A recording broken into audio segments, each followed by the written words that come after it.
Ang ganda niya palang pagmasdan kapag ganito. Yung green nagiging light green tapos nahahaluan ng white.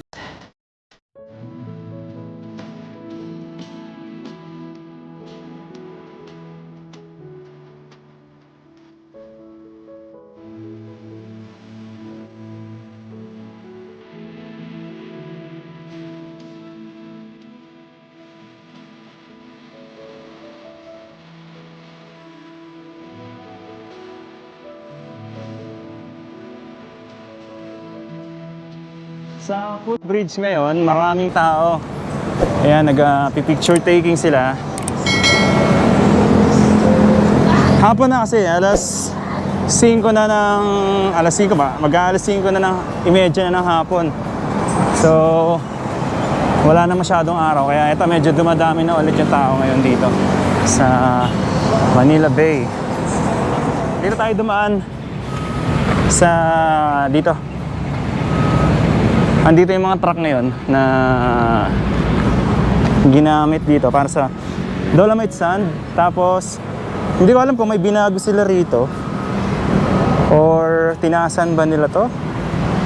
Pero ito yung dito pinadaan yung pipe. Banda rito yun. Ang nakarang punta natin. Nandyan yung pipe na konektado naman banda ron. At mas malapad na ngayon yung Dolomite dito. Tingnan natin kung ano to. Ang ganda, oh. Ang ganda ng view rito. Andun yung crane. Ay, ito pala yung, ito yung crane. Andun yung backhoe. At hindi ko pa nakita kung ano yung nasa loob nitong nakabalot na to. Pero parang ano ata to, parang bato. Eto, may bakal dito na pag ano, no? Hindi pa natin alam kung para saan yan. Pero sa mga susunod, malalaman din natin kung para saan yan. Eto na ngayon yung Dolomite Sand dito. Mas malapad na siya ngayon. Yung pebbles dati na nakikita natin pagka nag-update tayo dito, ayan, inano na siya ngayon na pinalaparan na ng bulldozer. Ito, binuldozer na yung mga pebbles dito. So makikita natin dito na yung mga pebbles ay nasa bungad.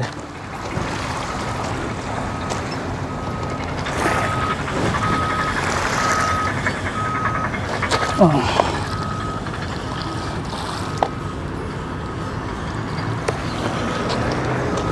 Nasa bungad yung pebbles, nasa bandang likuran naman yung Dolomite Sand, yung mas pinong buhangin. Ayan. Parang ano na siya, inusog na siya papunta rito. At tinulak na nung bulldozer.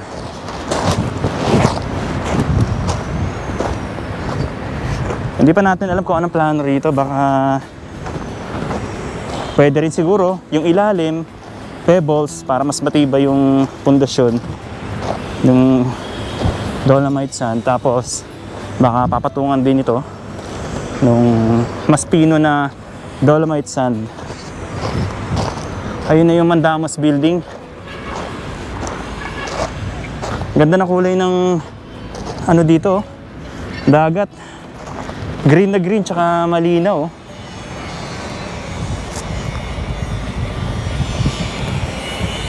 Wow. Nung nakaraan punta natin, ang nasasakop lang nitong Dolomite Sand ay banda rito lang.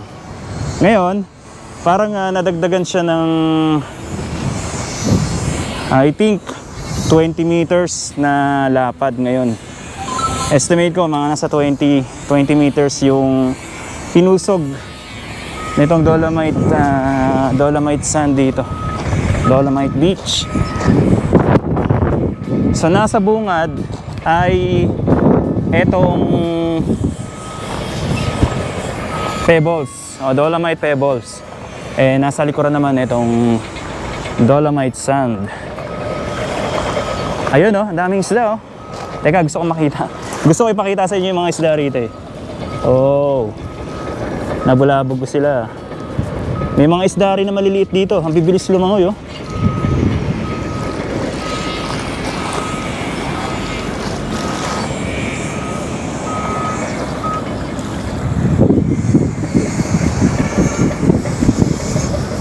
Nakikita natin yung bandaron, yung backhoe, nilatagan na nila ng geotextile fabric, yung bandaron sa pinakadulo nito, nitong I think ano to, pastry, kung hindi ako nagkakamali, pastry, yung bandaron sa dulo. So, pinapalapad na ngayon yung ano doon. Oh, uy, ang daming isda oh. Nakita nyo yan? Tumatalon. Para sila mga dolphin na nagtalunan dun.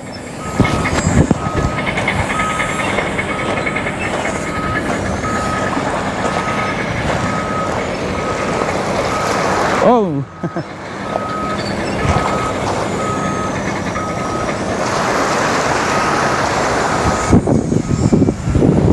Ayan, may mga isda.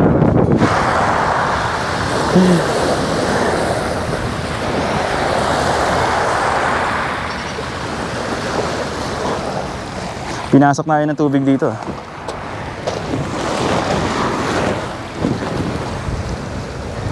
Nagiging ano siya, no? Parang siyang creamy white. Kapag ka natatamaan itong dolomite.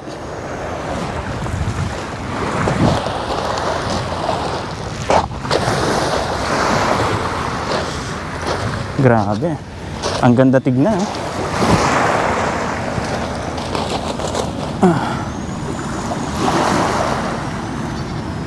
Puting-puti, parang ano, parang dagat na may gatas.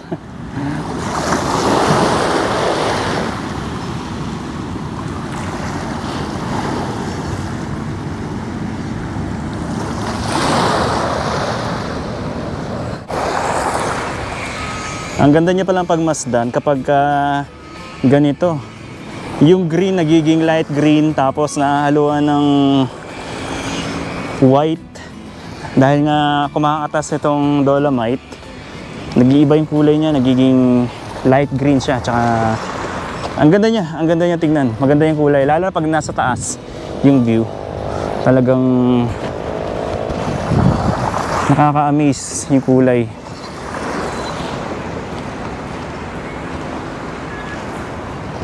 So sa ngayon, ang nakita natin na pinalapad ay etong pebbles, dolomite pebbles. So, siguro sa mga susunod na araw, ang palalapari naman ay etong dolomite sand, yung mas pino na dolomite. Ang ganda tignan ng hampas ng alon dito kapag ganitong hapon na. Wala na siguro pag umaga. Parang nakaka-relax tignan.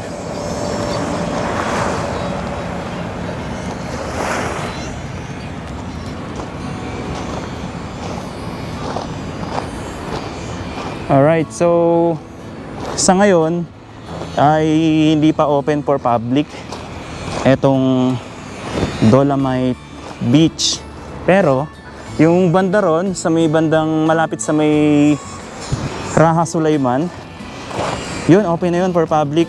Pwede nang pasyalan, pwede nang pwede nang tambayan. Eto lang muna sa ngayon, hindi pa pwedeng pumasok. So abang-abang lang tayo kung ano yung advice, kung kailan ito bubuksan.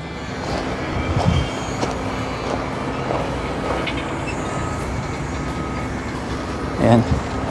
So hanggang dito na lang muna at maraming salamat. Inaabangan pa natin kung kailan magbubukas etong Dolomite Sand. So sa ngayon, wala pang advice kung kailan ito mag-open for public. Pero may nabanggit sa atin na by May 20 ata or May 22, bubuksan ulit ito sa publiko. At pero hindi pa natin alam kung hanggang kailan. Abangan na lang natin kung kailan yun. Ganda ng view, no?